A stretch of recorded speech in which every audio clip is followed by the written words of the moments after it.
War with China is a rising specter that must be confronted as U.S. General predicts conflict by 2025. Thailand has in recent years hedged its bets by using the 10-nation ASEAN community as a shield. However, in recent years, some of its key members including Indonesia, Vietnam and the Philippines have moved towards confronting Beijing and strengthening their military forces while also, in the case of the Philippines and Indonesia, resurrecting defensive military arrangements with the United States. Thailand is thought to be moving towards China's camp but remains a U.S. military partner, a key non-NATO ally in Southeast Asia and is seen as working closely with Japan. A top U.S. general at the Pentagon, in recent weeks, officially put his junior officers on notice that he believes the United States will go to war with China in 2025 over Taiwan. It comes as the geopolitical dynamics in Southeast Asia are rapidly shifting towards more pronounced fault lines with China leaving Thailand with its fence-sitting foreign policy exposed as even ASEAN countries are now putting it up to Beijing and siding with the United States over its belligerent claims in the South China Sea. Though once unthinkable, and for some hidebound commentators, nothing less than hysterical fears, a war in Asia is again a rising specter and this may not just be a localized conflict if it breaks out leaving investors in Thailand and the wider region facing a highly uncertain world over the coming years. U.S. four-star General Mike Minahan made the prediction last month in a written memorandum to subordinate officers. The memo was confirmed by Pentagon officials. It comes as analysts fear that a win for General Prat in this May's general election in Thailand may see the kingdom move closer to Beijing although the Prime Minister, last November, at a summit in Cambodia, actively sought to strengthen ASEAN-US ties. Key ASEAN nations such as the Philippines and Indonesia have begun restoring their military alliances with the United States as fears of a hot conflict and the lesser possibility of a wider war grow. A top U.S. military commander at the Pentagon has forecast that China and the United States will engage in armed conflict in 2025. The prediction by the head of Air Mobility Command at the U.S. Defense Department, General Mike Minahan, came in a written memorandum which has been confirmed by U.S. officials as authentic. "I hope I am wrong. My gut tells me we will fight in 2025, the top brass staffer said while also underlining that the United States should do everything possible to deter China from making a move on Taiwan but also to be prepared to defeat the People's Liberation Army, PLA, and Air Force of the Communist Party-led country. Four-star U.S. general wants his officers battle-ready for the forthcoming military conflict with China. The purpose of the U.S. general's email to staff at the Pentagon was to urge them to make sure that American armed forces are battle-ready should the call come for the White House to act.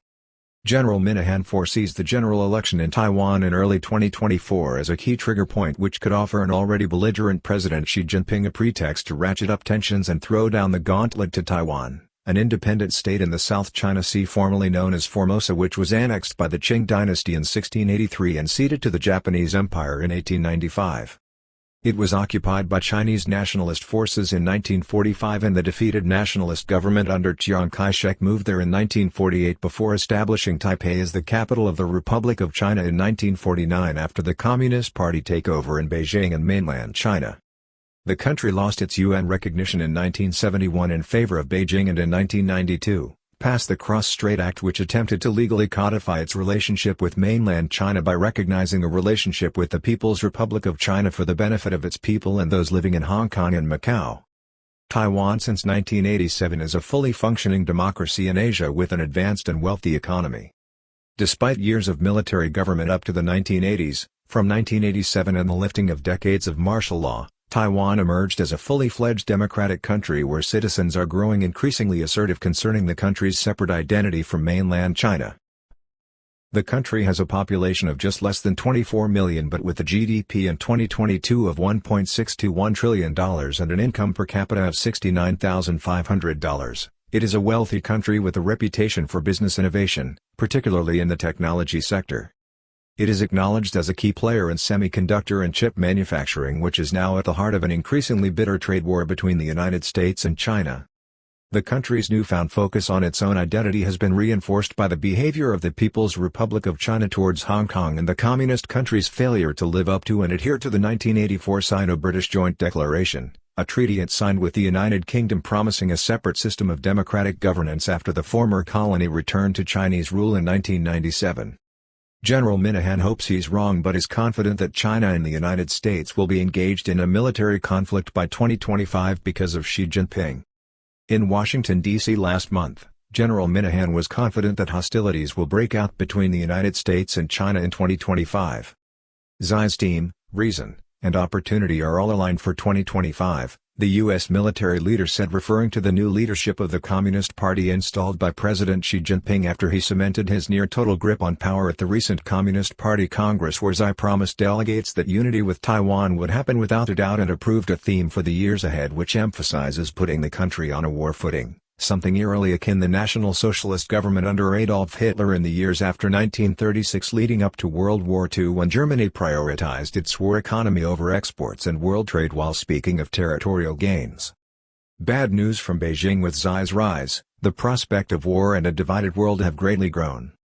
The memorandum issued to subordinates by the U.S. four-star general called on them to take to the practice range with handguns and fire a clip and instructed they should aim for the head while doing so. The Pentagon in Washington, D.C. confirmed that the memo is genuine to the AFP news agency. "Yes, it's factual that he sent it out," a spokesperson said. America ratchets up its messaging on Taiwan towards China. It appears deliberately bolder and abrasive. The United States has become more robust about its relationship with Taiwan in the last 2 years, despite an earlier perception that the Biden administration may have adopted a softer line to China than the Trump White House, which raised the alarm over Chinese intentions towards Taiwan and redeployed U.S. forces in the region to be able to respond to such an eventuality. This has certainly not turned out to be the case, as Biden's policy on Asia has, as seen in the administration's reaction to the war in Ukraine, been decisive and radical. More assured Biden presidency to test Bangkok as U.S.-Chinese tensions expected to remain in play in Asia. Lowering of the U.S. flag in Chengdu is a wake-up call for foreigners living in Thailand and with close ties here. The opposite has happened, with the White House viewing Beijing through the same prism as Russia, as an authoritarian regime which cannot be appeased, although Biden's officials stress that they ultimately wish to avoid war with China. Flight of former U.S. House Speaker Nancy Pelosi to Taiwan in August 2022 will go down in history as a seminal moment exposing China's internal jingoism. The provocative visit to the self-governing island in August 2022 by former House of Representatives Speaker Nancy Pelosi rapidly ratcheted up tensions and could well turn out to have been a seminal moment. The visit shocked not only Chinese officials but also left moderate European commentators aghast at the deteriorating situation and the very real possibility of war given renewed Western determination and resolve after Russia's invasion of Ukraine and Chinese internal politics, which have grown more nationalistic and belligerent. The landing of Ms. Pelosi's flight was greeted with calls for war from the Chinese masses who avidly followed the flight of her plane online after an earlier visit to Singapore and Malaysia. Pelosi defies Communist China's concerted campaign of intimidation and visits Taiwan, sparking a crisis. This was followed by heavy Chinese war drills and maneuvers closer to the island than before in what U.S. naval intelligence discerned as a simulated operation at sea to embargo Taiwan, a key fear of military strategists. The crisis was further spiked by comments by U.S. President Biden in which he clearly stated the U.S. will use military means to defend the island, although each time his statement was clarified by aides to keep it in line with America's policy of strategic ambiguity, which is now quite frayed and coming under fire from key thinkers.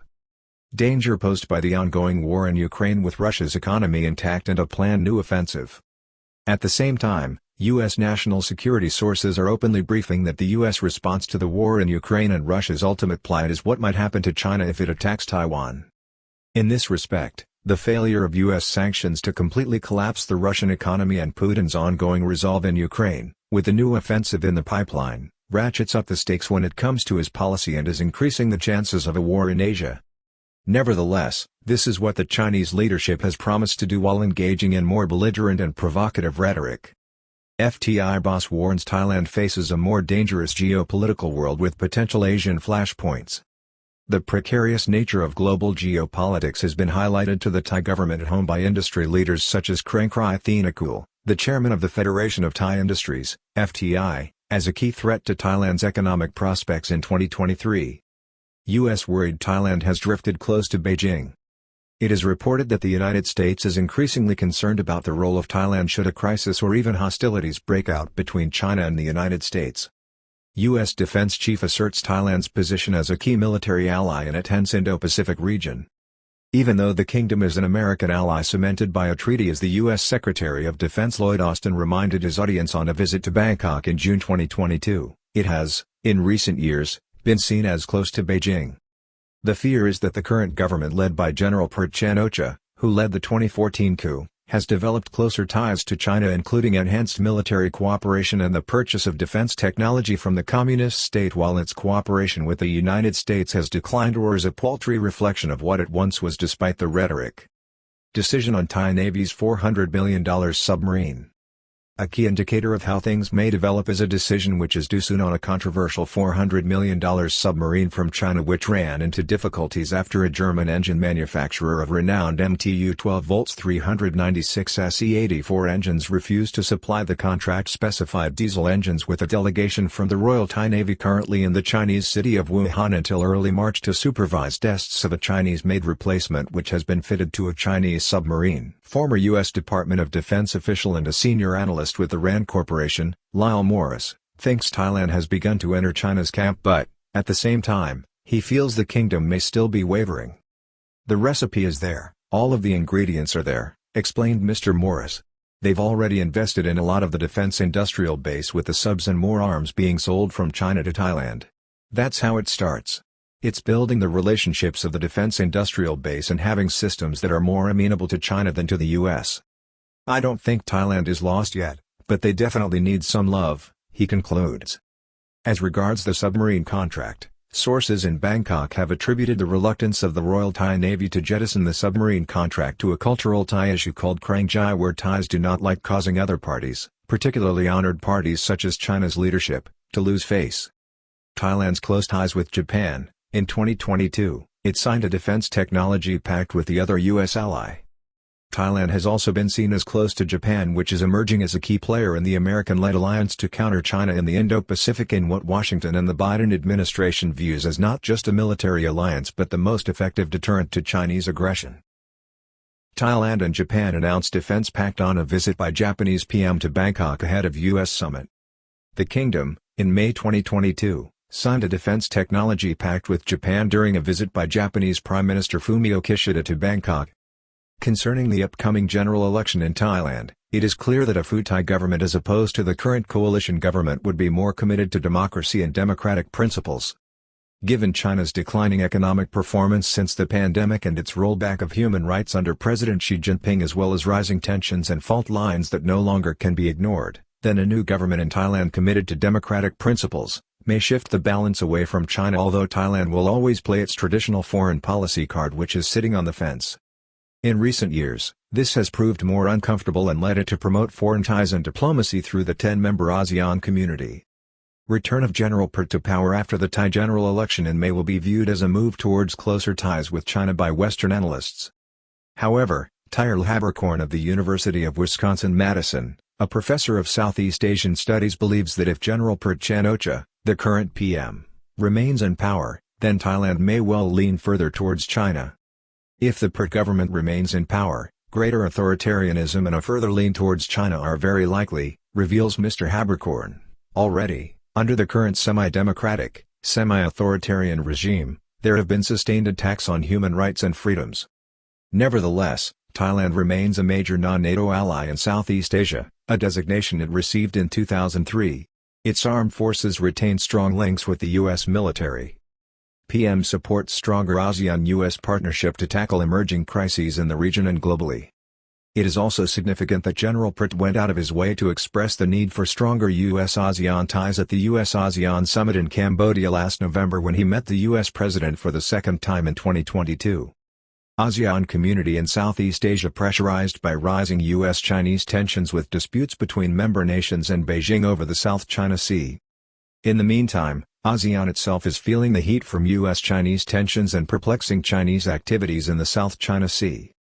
The Philippines has recently reversed a 30-year trend by granting the United States additional rights to new bases in the country, which is being openly acknowledged as a move to support its ability to defend itself against China if hostilities break out in that area. The move, earlier in February, was announced during a visit by Secretary of Defense Lloyd Austin to the country, and the new U.S. bases were described as temporary, in itself, indicating a short time span and pending crisis. By itself, the Philippines cannot stand up to China, so it does need the assistance of the United States, explained Kenneth Fauve Montojo, an expert on the Philippines at Santa Clara University in California. So from the U.S. and the Philippine perspective, it appears to be a win-win situation. The development comes also as both Indonesia and Vietnam, key partners of Thailand in ASEAN, are urgently reappraising their defense strategies in the light of a more belligerent and assertive China when it comes to the South China Sea. Indonesia's president takes a principled stand against China after it ordered countries to drop South China Sea claims. $3 billion drilling project continues. Indonesia's President Joko Widodo has just announced a $197 billion budget to expand his country's military and is going head-to-head with China over a disputed part of the South China Sea as it works through ASEAN to seek an agreement on the basis of international principles and the 1982 United Nations Convention on the Law of the Sea, UNCLOS, which Beijing has rejected or simply ignores. China is demanding that Jakarta, along with the Philippines, Vietnam, Brunei, Malaysia and of course Taiwan, concede that they have no territorial rights in the South China Sea which it considers wholly its own. China was incensed earlier this month when Vietnam and Indonesia reached a bilateral agreement linked to one area of the sea which both countries claim as part of their exclusive economic zones. Both countries have plans for the area, with Indonesia commencing drilling operations looking for oil and gas in a $3.07 billion operation near the Tuna Block in 2021. The Indonesian government believes reserves in the area which it claims as part of its economic zone could be worth up to $500 billion. Indonesia deployed its own warships to the disputed seas near the Natuna Islands despite the trade between it and China as it ramps up military spending. This resulted in a standoff when China sent a Coast Guard ship to the area near Indonesia's Natuna Islands only to be met with a forceful response. President Joko Widodo held fast to his principles despite China being Indonesia's largest trade partner with an estimated $208 billion in trade between the two countries. Indonesia deployed warships to confront the Chinese and insisted that the drilling operations, which are being conducted now jointly with the Vietnamese, go ahead. The United States, which has been seeking strong ties with ASEAN, has encouraged the 10-nation bloc to stand its ground against China based on international law and has promised its support. A dangerous situation with battle lines being drawn up in the Indo-Pacific with the potential flashpoints, for now, being Taiwan and the South China Sea.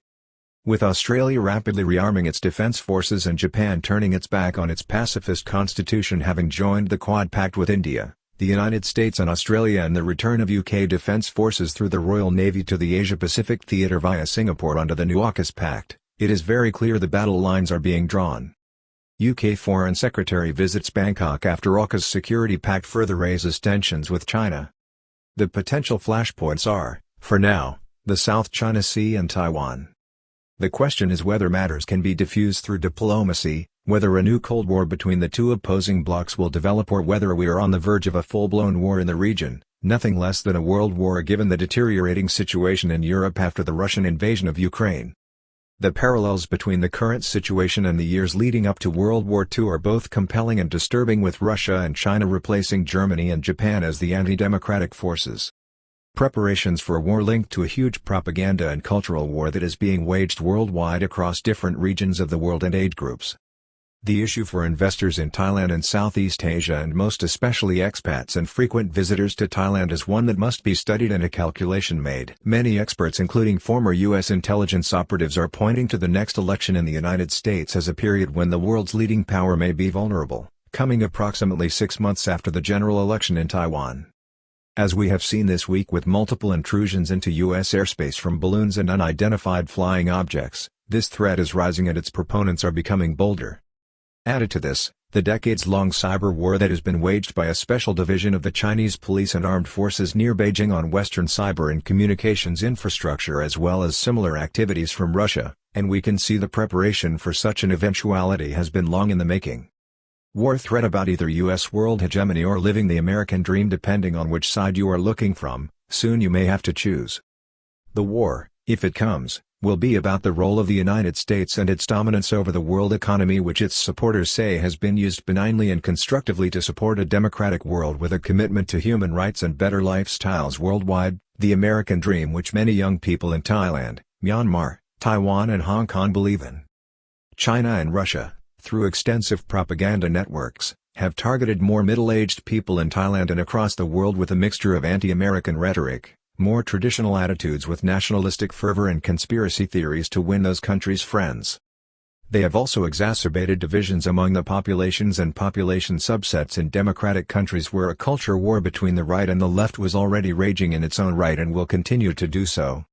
The message from Russia and China, which resonates with some, is that these are countries that should be free to pursue their own political beliefs and systems while also maintaining their exclusive areas or orbits of influence as befits first-class world powers.